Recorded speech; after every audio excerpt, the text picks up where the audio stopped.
Bioships are much stronger than regular mechanical ships. They have much more specialized ship types, unique mechanics and characteristics that make them unbeatable if you know how to use them. However, not everything is shining bright. In this video I'm going to teach you how to properly use bioships, show you the perfect alloy and food ratio, and help you build the mightiest navy your galaxy has ever seen. Quick report from High Command before we dive deeper. Most of you watching aren't officially enlisted yet. If this run gives you ideas for your own games, subscribe and join our navy.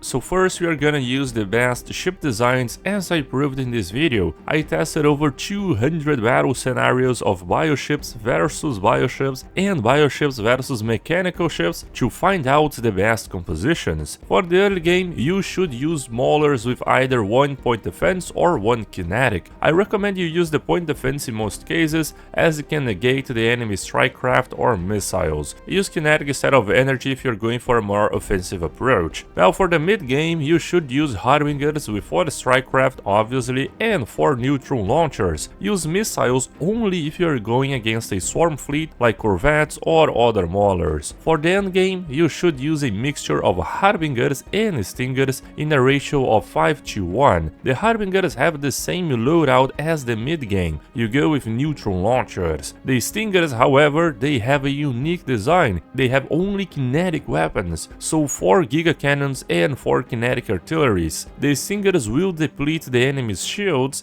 and the Harbingers will shred them with the neutron launchers, dealing extra damage against armor and hull. So now that you know the ship designs, let's go to the next step, how to properly use them. The most important part, you must rush the Elder Mauler technology as it doubles the amount of mandibles they carry, their main source of damage. Every single one deals an average of 17.3 damage per day and it multiplies with the enemy ship size. Against a battleship, that's 69 damage per day at the lowest tier. It's nuts. The Elder Mauler technology is tier 2, which means you only need 6 tier 1 technologies unlocked before it can appear. The good part is that the tech is also very cheap, at only 1500 cost. If you're going bioships, your priorities are clear. You go for society to unlock the Elder Mauler, rush it and other ship types later on. Engineering because it will unlock afterburners and thrusters plus better armor, and physics you can completely skip until much later into the game. The rationale is that society is required for the Elder Maulers and engineering is required for faster speed. Speed matters more than people realize because if your Maulers are slower than their targets, they never get to strike with the mandibles since they have only 10 range and they will straight up die. If they are faster though, they win every engagement. Armor is unusually good on bioships as well because the armor component adds hull and self-repairs below 50%, so engineering pays off twice. Once for speed and once for survivability. Now Elder Maulers, they are very expensive to build, but here's how to get around it. You can build juvenile Maulers and let them grow into Elders. You'll build the juvenile with an empty ship design, the cheapest possible build cost, but you fill the Elder slots in advance, so when the juvenile matures into Elder, it inherits all that loadout without paying for it. If you have rare components like Archaeo armor, you can even fill the armor slots with it, since when the Maulers upgrade, they don't consume anything, so you basically get Archaeo tags without paying minor artifacts. However, growing from juvenile to Elder takes time. Unless you have mature weavers or a source of exotic gases, you are stuck with 1 growth per month, meaning it will take 180 months to fully grow 1 Mauler, or 15 years. That's a very long wait. Now here is a comparison from cheapest to most expensive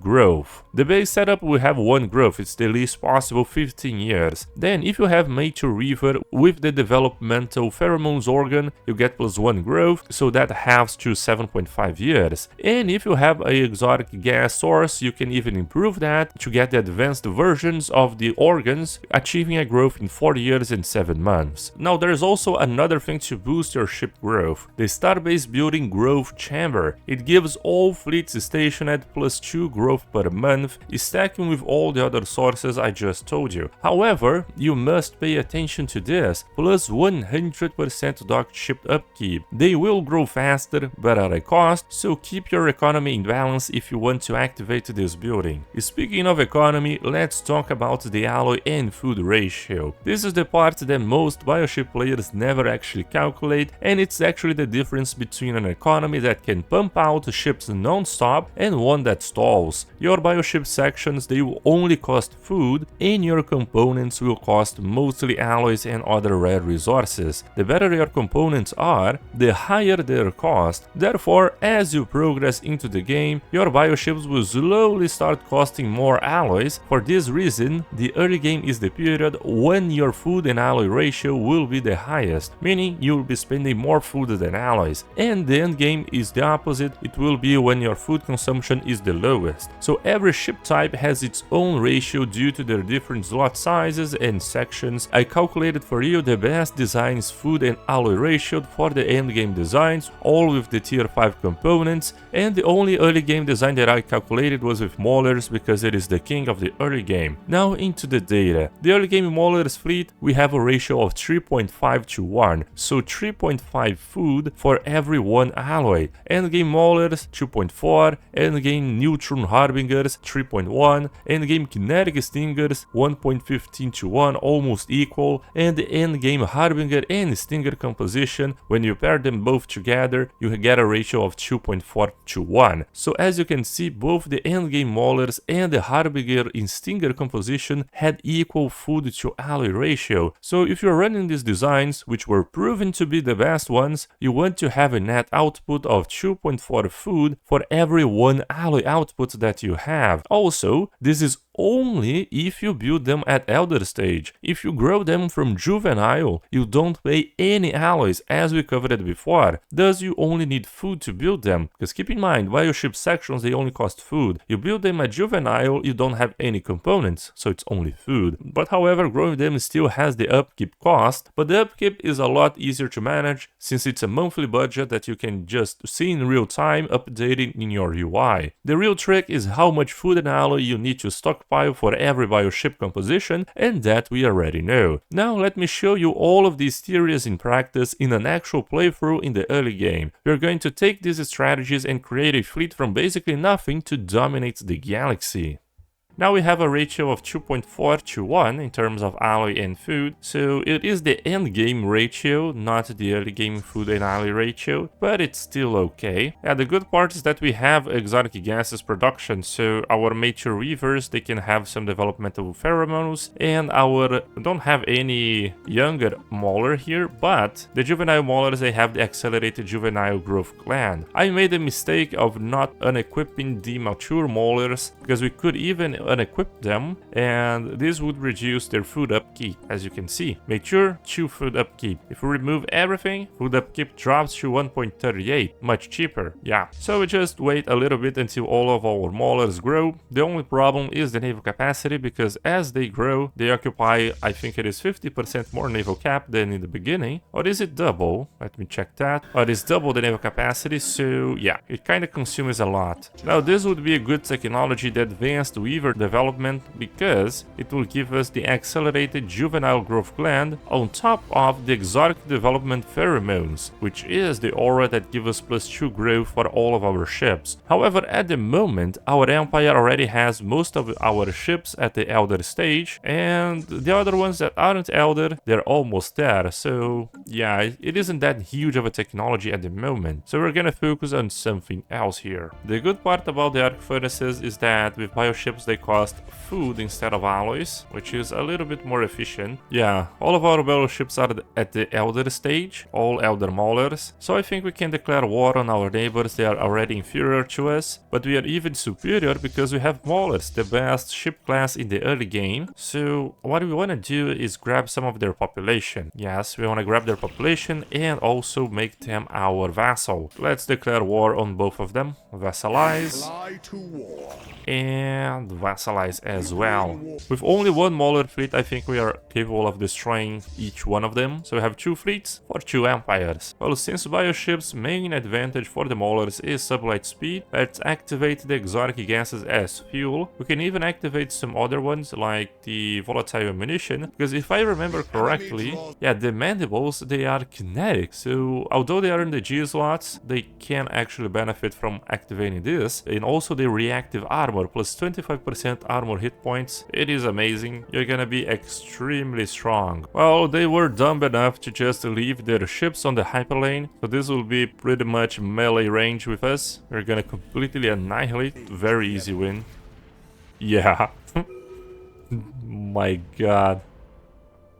They're just annihilated. That's very interesting. So bio-armies cost food instead of minerals. I thought that it was only bioships, not bio-armies. But that's a good thing, not complaining. And Maulers are exceptionally good against the starbases as well. We just destroyed the starbase and all of their defense platforms turn against them. It's really OP. Now we can orbital bombard their capital with the indiscriminate bombardment stance, allow their surrender. And now orbital bombardment in the current patch does a lot of damage per day, so they're gonna get obliterated very soon. Composite mandibles level 2, fantastic. It's gonna make our Maulers even stronger than they already are. Armies making planetfall on the roughest planet from our enemies.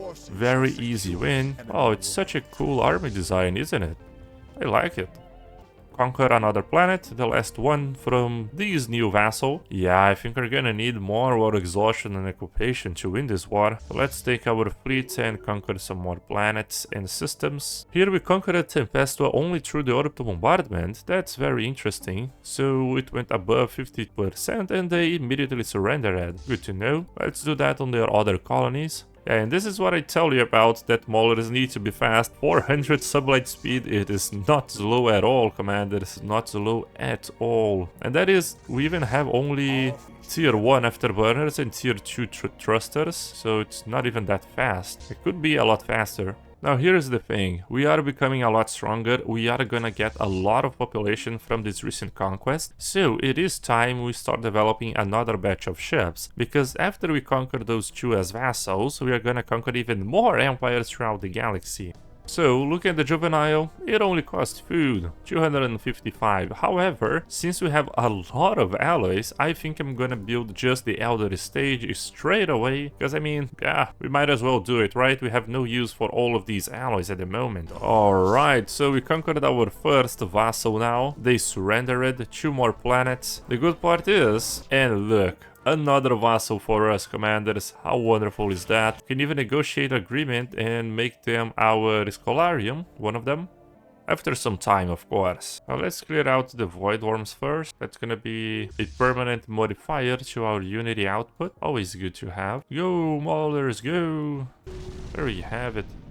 Oh, we didn't get the Void Worm modifier. Why not? Now we build a lot of juvenile Maulers, however we need to improve their growth rate. They currently have the accelerated juvenile growth gland, so we're just gonna grab 1 weaver, we're gonna remove all of it, there we have it, and we're just gonna go for the juvenile stage and grab the developmental pheromones. Not need anything else, but let's just leave it just for convenience. And once they mature, they're gonna remain with the same aura. It's gonna improve our growth a little bit. Let's build it. There we go. Endure and observe into the shroud, and we get 0 launchers. Oh, the best technology in the game. That's so lucky. Actually, so lucky. Now with the 0 launchers, commanders, we can start shifting away from Mauler fleets towards Harbingers, because Harbingers, they are extremely good with the torpedoes. It's gonna take us a little bit of time to retrofit all of our ships into that, because I mean, yeah, we have a lot of naval capacity just from Maulers, and we don't even have the Harbingers technology, but we did improve our society research by quite a lot. So now let's go for the juvenile Harbingers technology. That's gonna be it for today's video, everyone. If this quick guide helped you out, improve your bioships designs and your bioships economy, please leave a like, because it also helps me out a lot. And as always, commanders, I'll see you guys next time.